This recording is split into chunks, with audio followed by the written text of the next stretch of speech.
அருண் விஜய் அவருடைய நடிப்புல கடந்த ஜனவரி 12ஆம் தேதி வெளிவந்திருந்த படம் தான் மிஷன் சாப்டர் 2. இந்த படத்தை இயக்குனர் ஏஎல் விஜய் இயக்கியிருந்தாரு. இந்த படத்துல அருண் விஜய், எமி ஜாக்சன், நிமிஷா ஜசயன், இயல் உள்ளிட்ட பலர் இந்த ஒரு படத்தில் நடிச்சிருந்தாங்க. பொங்கல் திருநாள் ஸ்பெஷலா இந்த படத்தை வெளியிட்டு இருந்தாலும் இந்த மிஷன் சாப்டர் 1 படத்து கூட தனுஷ் அவர்கள் நடிச்சிருந்த கேப்டன் மில்லர், சிவகார்த்திகேயன் அவர் நடிச்சிருந்த அயலன் ஆகிய 3 படங்கள் தமிழ் லாங்குவேஜ் சார்பா பொங்கல்ல களத்துல இறங்கி இருந்துச்சு.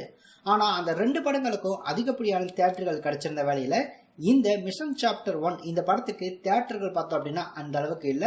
சோ இதை பார்த்தோம் அப்படின்னா படத்துடைய நடிகரான அருண் விஜய் அவரே சொல்லியிருந்தாரு, இந்த படம் தியேட்டர்ல ரிலீஸ் ஆயிருக்கு அப்படின்ற அறிகுறியே இல்லாத நிலைமையில தான் இந்த படம் இருந்துட்டு இருக்கு அப்படின்னு சொல்லியிருந்தாரு. ஆனா படத்தை பார்த்த பலரும் பார்த்தோம் அப்படின்னா இந்த படத்துக்கு பாசிட்டிவான விமர்சனத்தையே கொடுத்திருந்தாங்க. அந்த வகையிலேயே இந்த ஒரு மிஷன் சாப்டர் 1 படம் ஓடிடில வந்துச்சு அப்படின்னா கண்டிப்பா பார்க்கலாம் அப்படின்ற மாதிரி பல ரசிகர்கள் எதிர்பார்த்து காத்துட்டு இருப்பாங்க. ஆனா இது வரைக்கும் இந்த மிஷன் சாப்டர் 1 அப்படின்ற இந்த படத்தை தமிழ்ல, அதாவது இந்தியாவுல எந்த ஒரு ஓடிடி நிறுவனங்களுமே இந்த படத்தை வாங்கல அப்படின்றது கன்ஃபார்ம் ஆயிருக்கு. ஆனா இந்தியாவை தவிர்த்து அதர் சைடு இருக்கக்கூடிய ஓடிடி நிறுவனம் இந்த படத்தை தொகை கொடுத்து வாங்கியிருக்காங்க. ஸோ ஒரு நல்ல ஒரு ரேட் கொடுத்து வாங்கியிருக்காங்க அப்படின்னு சொல்லப்படுது. அந்த வகையில தான் சிம்பிளி சவுத் பார்த்தோம் அப்படின்னா இந்தியாவில இல்ல, ஸோ இந்தியாவுக்கு அவுட் சைட்ல தான் இருக்கு.